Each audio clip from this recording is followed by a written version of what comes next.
I was in a clothing store in Utah, and the salesperson kept following me around. Finally, I said, "Would you leave me alone?" And he said, "Suit yourself, then."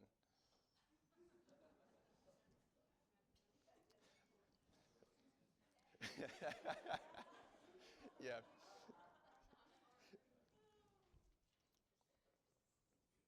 So let's stand and go to the Father in prayer.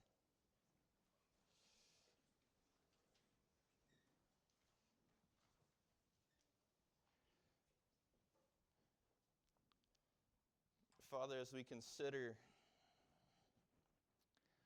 the things you've done for us, Father, as we consider you sending Jesus to die and to save. And Father, as we celebrate the season of when Jesus was born in order to accomplish your mission, Father, may the weight of that settle in our minds and on our hearts today.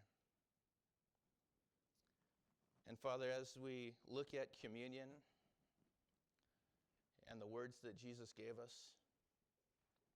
help us to understand the gravity of what it really means to come to your table and partake of these elements in this fashion and this way, and exercising this holy sacrament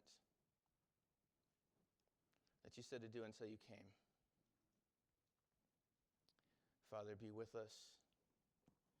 Fill this place with your Spirit and with your love.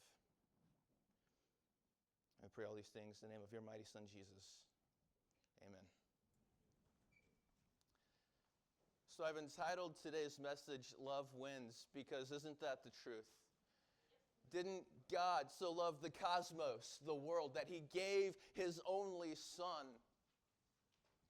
to seek and to save the lost? Didn't love win? What did love conquer when Jesus came to be born?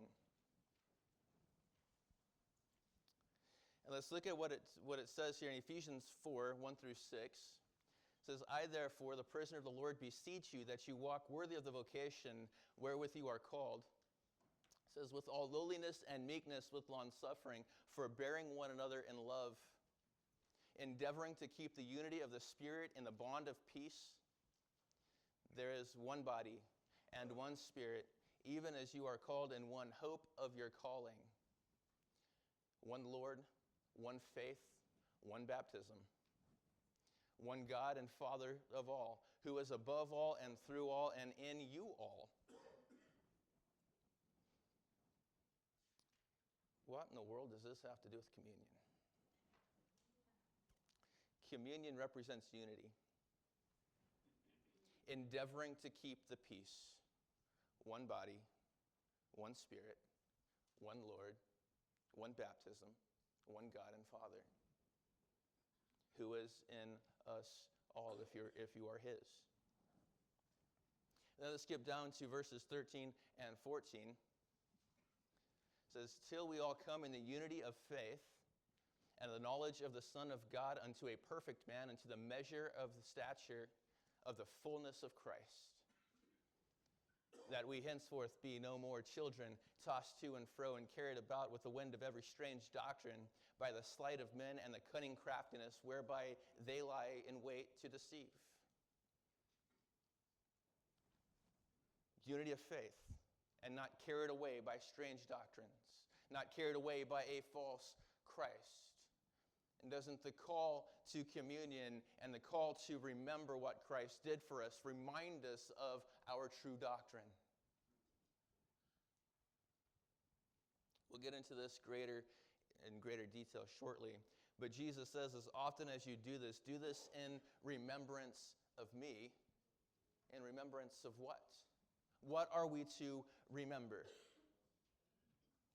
How many times in the Old Testament did God do an amazing work or reveal himself to his people in an amazing way and then command an altar to be erected in the memory of that event?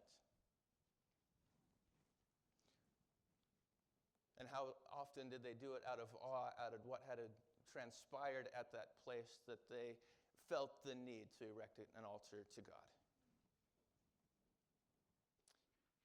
When we come to the Lord's table and we partake of the elements, do we remember the awesome and amazing work Jesus did in our life to save us?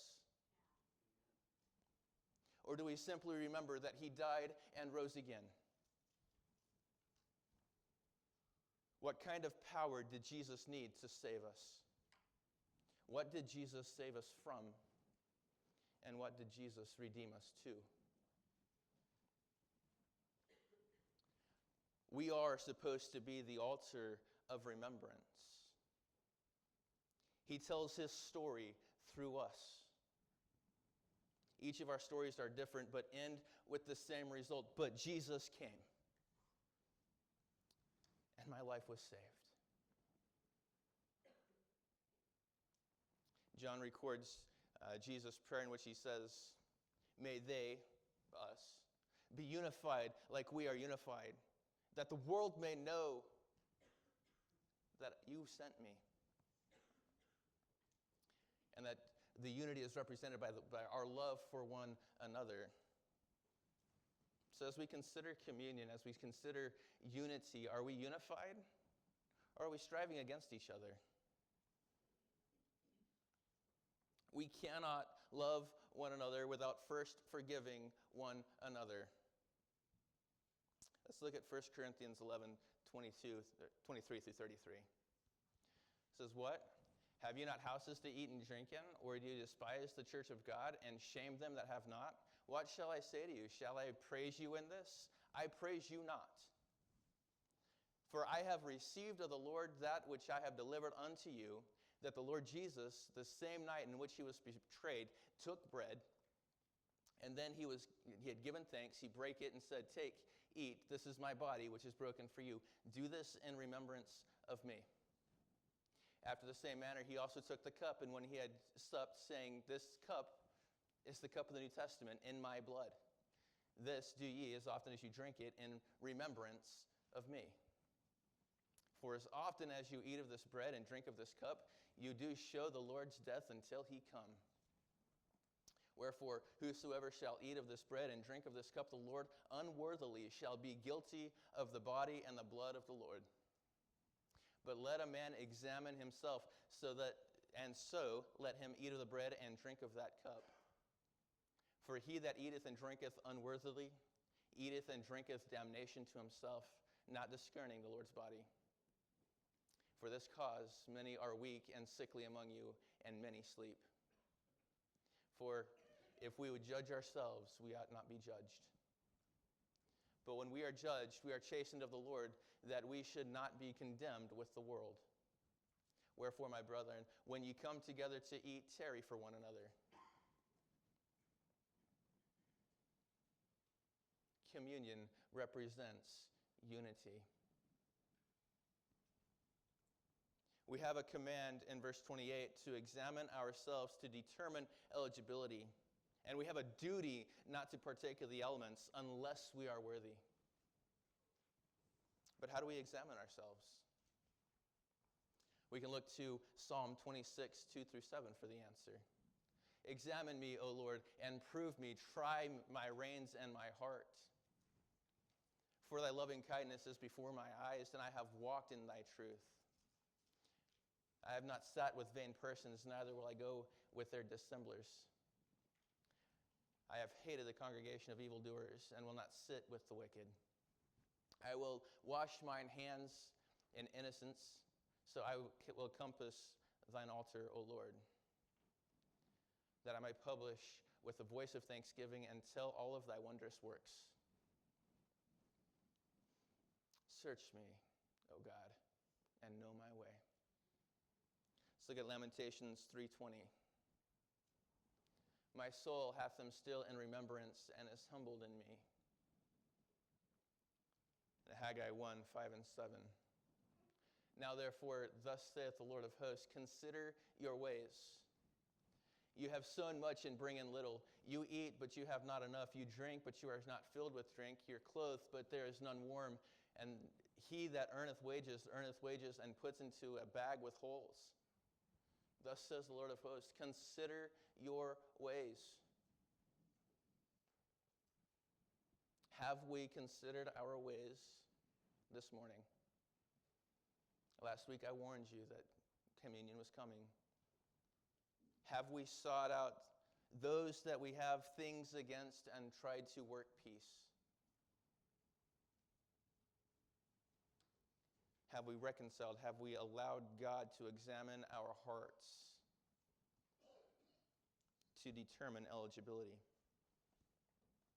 There's a couple of things here. If you don't belong to Christ, you are ineligible from partaking of the elements. That is hard, fast. But what about those of us that do belong to Christ? We also have an eligibility issue. Let's look at Matthew 5:22 through 24. But I say unto you that whosoever is angry with his brother without cause shall be in danger of the judgment, and whosoever shall say to his brother, Raca, shall be in danger of the council. But whosoever shall say, Thou fool, shall be in danger of hellfire. Therefore, if thou bring thy gift to the altar, there rememberest that thy brother has something against you, leave it there at the altar and go thy way. First be reconciled to thy brother, and then come and offer thy gift. I am among those that believe this also is part of communion. That if we are ineligible to leave our offering at the altar, then how are we able to take of the Lord's table if we have something against our brother? Which brings me to another question. Why is communion so sacred? In order to answer that question, we have to go to my favorite book, Leviticus. So go to Leviticus chapter 4, 1 through 12 here. And the Lord spake unto Moses, saying, Speak unto the children of Israel, saying, If a soul shall sin through ignorance against any of the commandments of the Lord concerning these things which ought not be done, and shall do against any of them. So if you break any of the law, if the priest that is anointed to do the sin according to the sin of the people, then let him bring his sin, which he hath sinned, a young bullock without blemish, unto the Lord for a sin offering. And he shall bring the bullock unto the door of the tabernacle or to the congregation before the Lord, and shall lay his hand upon the bullock's head and kill the bullock before the Lord. And the priest that is anointed shall take of the bullock's blood and bring it to the tabernacle of the congregation. And the priest shall dip his finger in the blood and sprinkle it of the blood 7 times before the Lord, before the veil of the sanctuary. And the priest shall put some of the blood upon the horns of the altar of sweet incense before the Lord, which is in the tabernacle of the congregation. And you shall pour the blood of the bullock at the bottom of the altar and burn the offering, which is at the door of the tabernacle of the congregation. And he shall take from it all of the fat of the bullock for the sin offering, and the fat that covereth the inwards, and the fat that is upon the inwards, and the 2 kidneys, and the fat that is upon them, which is the flanks, and the caul above the liver, which is with the kidneys, it shall be taken away. It was taken from as it was taken from the bullock of the sacred peace offering, and the priest shall burn them upon the altar for a burnt offering. And the skin of the bullock, on all the flesh, with his head and with his legs and his innards and his dung. Even the whole bullock he shall carry forth without the camp into a clean place where the ashes are poured out, and burn upon the wood with fire where the ashes are poured out shall be burnt. And then we'll continue on with 5, 1 through 13. And if a soul sin, hear the voice of swearing, and is a witness, whether he has seen or known of it, if he do not utter it, then he shall bear his iniquity. Or if a soul touch any unclean thing, whether it be a carcass of an unclean beast, or a carcass of an unclean cattle, or the carcass of an unclean creeping thing, if it be hidden from him, he shall also be unclean and guilty. Or if he touches the uncleanness of a man, whatsoever uncleanness it be, that man shall be defiled withal, and it shall be hid from him. When he knoweth of it, then he shall be guilty. Or if a swearer, pronouncing with his lips, do evil or do good, whatsoever that a man shall pronounce with an oath, and be hid from him. When he shall know of it, then he shall be guilty in one of these. And if it shall be, when he shall be guilty in one of these things, that he shall confess that he hath sinned in that thing. And he shall bring his trespass offering unto the Lord for his sin which he hath sinned, a female from the flock, or a lamb of the kid of the goats, for a sin offering. And the priest shall make an atonement for him concerning his sin. And if he be not able to bring a lamb, then he shall bring forth for his trespass, which he hath committed, 2 turtle doves or 2 young pigeons unto the Lord, one for a sin offering, and the other for a burnt offering. And he shall bring them unto the priest, who shall offer that which is for the sin offering first, and wring the neck from his neck, and shall not divide it asunder. And he shall sprinkle the blood of the sin offering upon the side of the altar, and upon the rest of the blood shall be wrung at the bottom of the altar. It is a sin offering.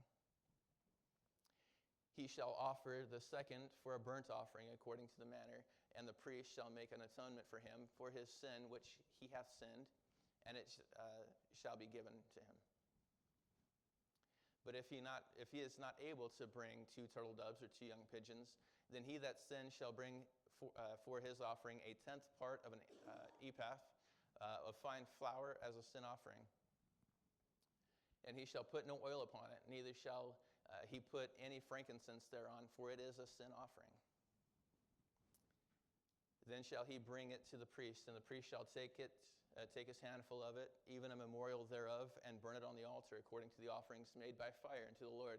It is a sin offering. And the priest shall make an atonement for him as touching his sin, that he sinneth in one of these, and it shall be given him, or shall be forgiven him, and the remnant shall be of the priest as a meat offering. Did you catch that?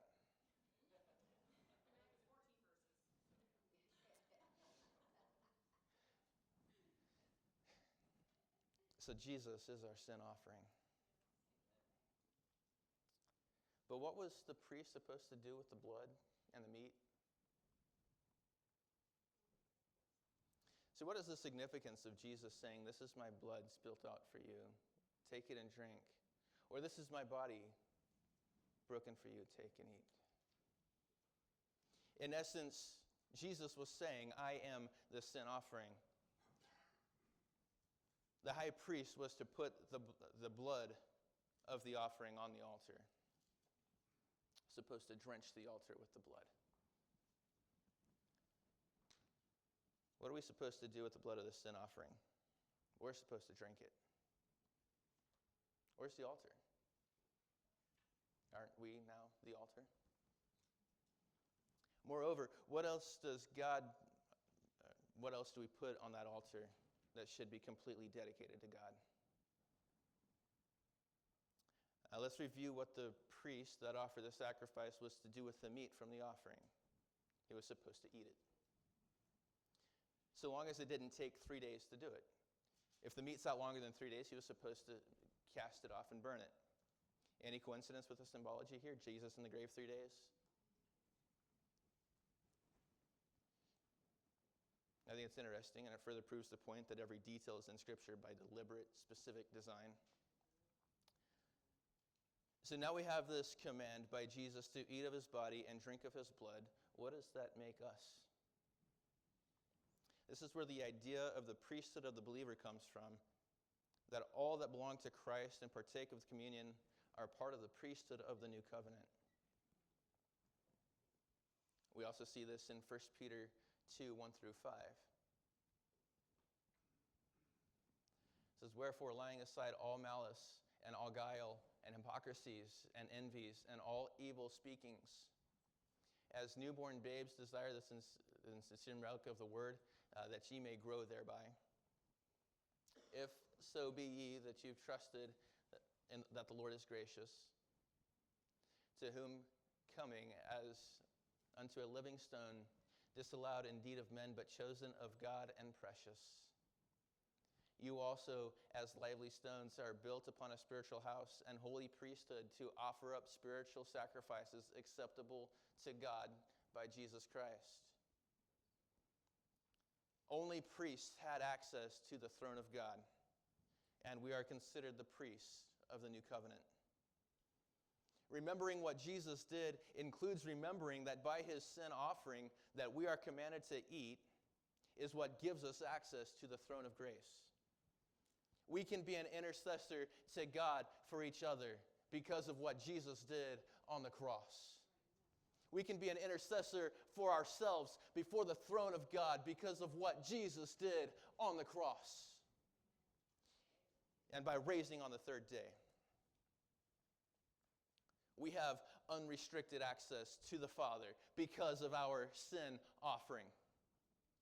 But Paul reminds us that if we partake in an unworthy manner, then we eat and drink the judgment upon ourselves. Jesus tells us that if we have something against a brother and we know that our brother has something against us, we are to leave it at the altar and go and make peace and then return. And we also know that communion represents being unified with Christ and with each other. And last week I warned you this was coming. Have we asked God to search us and to remove from us any wicked way in us? Have we made peace with those that strive against us? Have we sought to bring unity to this body of believers? What about to your families? Are we coming to the Lord's table clean? Love one when Jesus was sent to be born and live a sinless life, be sacrificed as our sin offering, and rose again. How much love did the Father have for you when he told Jesus to go and to be born of Mary so that he could redeem the cosmos? Do we love Jesus enough to make peace, forgiving each other just as Christ has forgiven us? Do we love each other enough to work out our differences? Do we love those around us enough to tell them the story? As the old hymn sings, I love to tell the story of Jesus and his love. Conversely, how much do we have to hate those around us to keep our salvation to ourselves? Do we let love win? Or do we enjoy to wallow in our hate? Let's close in prayer. Father, thank you. Thank you for your word. Thank you for your sacrifice.